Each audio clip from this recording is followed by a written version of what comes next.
নমস্কার বন্ধুরা, আশা করি আপনারা সবাই ভালো আছেন। আমি রুমার রেসিপি উইথ ভিলেজ ফুডে অনেক অনেক স্বাগত।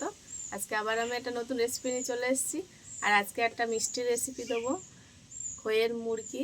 খইয়ের মুড়কি তো সবাই সব রকম করে বানিয়েছেন, আমিও একরকম করে বানাবো, সেটাই আপনারা ভিডিওতে দেখবেন। আর এখন তো লক্ষ্মী পুজোর সময় কিন্তু আমরা খই মুড়কি বানিয়ে থাকি।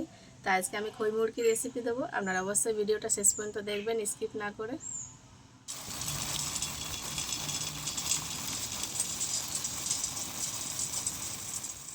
তো মুড়কি বানানোর জন্য লাগছে আমার গুড়। এই যে এরকম সাইজের আমি আখের গুড় নিয়ে নিয়েছি। আপনারা হয়তো অনেকে আখের গুড় দিয়ে বানাতে পারেন না, তো অবশ্যই আজকে ভিডিওটা শেষ পর্যন্ত দেখবেন। আমি আখের গুড় দিয়েই বানাবো আজকে মুড়কিটা। তা আখের গুড়গুলো বড় বড় একটু গ্রেট করে নেবো, তাহলে গলতে সাহায্য হবে, তাড়াতাড়ি হয়ে যাবে। এরকম একটা গ্রেটারের সাহায্যে একটু গ্রেট করে নেবো।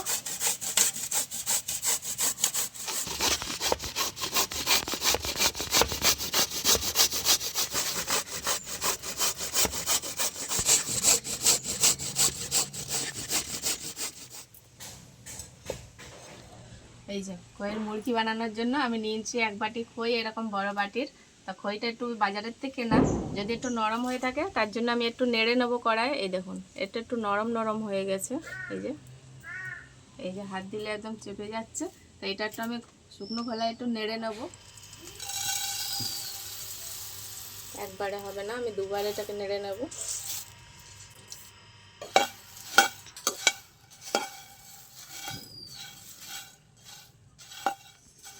আমি 2 মিনিট মতো নেড়ে নিয়েছি। এটা কিন্তু বেশি নাড়বো না, তাহলে কিন্তু লাল লাল রং হয়ে যাবে।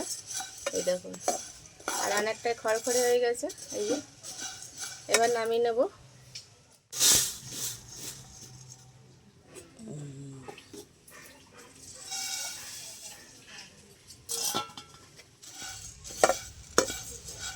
এই দেখুন, এগুলো ভালো করে আমি নেড়ে নিয়েছি। এই দেখুন কতটা খড়খড়ে হয়ে গেছে। নামিয়ে নেব।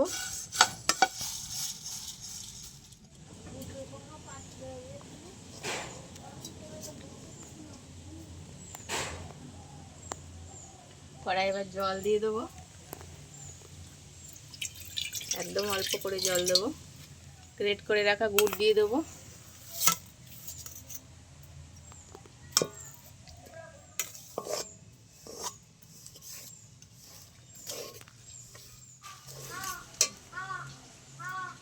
এবার দিয়ে দেবো চিনি, আর চিনিটা দিলে কিন্তু মুরগির কালারটাও ভালো আসবে। এক বাটি চিনি দিয়ে দেবো।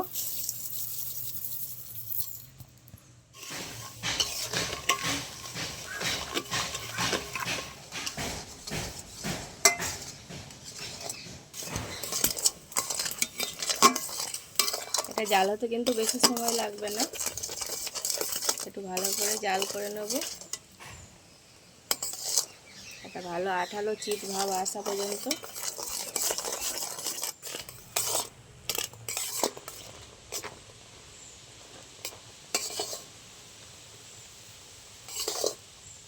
আমার গুড়টা অনেকটাই জাল হয়ে গেছে।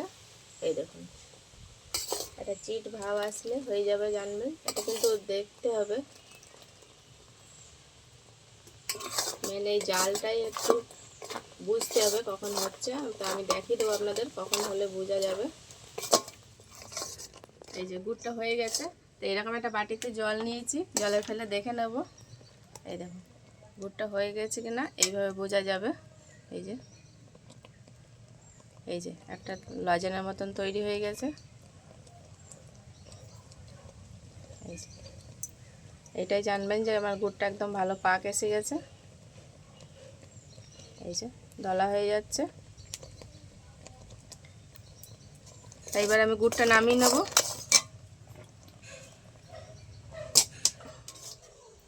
এবার গুড়টা নামিয়ে এরকম নেড়ে নেড়ে ঠান্ডা করে নিতে হবে, নাহলে কিন্তু খইগুলো একদম নরম হয়ে যাবে, গরমের মধ্যে দিলে আর ভালো হবে না।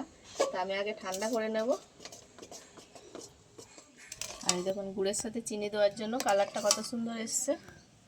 শুধু গুড় দিয়ে করলে কিন্তু এত ভালো কালার আসবে না।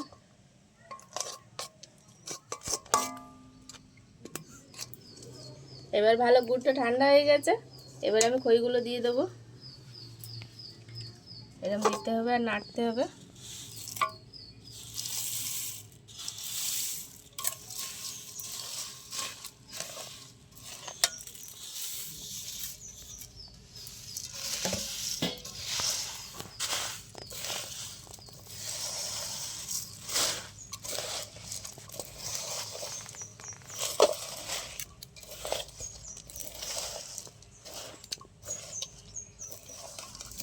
নাড়তে নাড়তে কিন্তু সবটা একদম শুকিয়ে যাবে। এই যে, আর ভালো করে মাখানো হয়ে যাবে খইয়ের মধ্যে গুড়। এই দেখুন,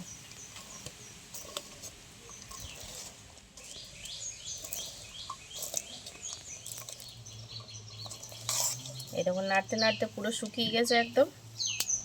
আর প্রত্যেকটা খইয়ের গায়ে কিন্তু খুব সুন্দর লেগেছে। যত ঠান্ডা হবে তত এটা ভালো খড়খড়ি হয়ে যাবে।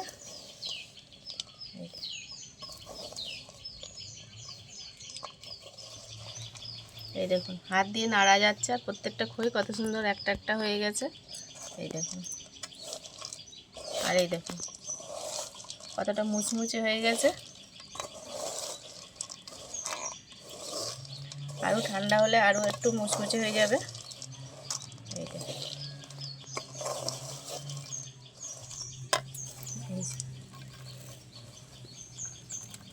কত সুন্দর গুড় সবার গায়ে লেগেছে।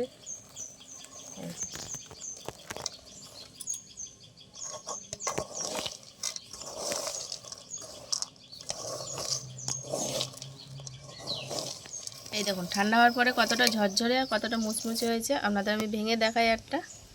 এই দেখুন, এই দেখুন সহজেই ভেঙে যাচ্ছে, আর আওয়াজ হচ্ছে কীরকম। এই দেখুন, এই যে,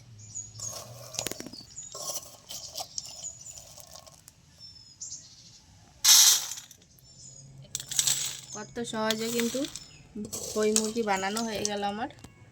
এরকম কিন্তু আপনারাও বানিয়ে নিতে পারেন বাড়িতে, আর লক্ষ্মী পুজোর সময় ভোগ হিসেবেও দিতে পারবেন।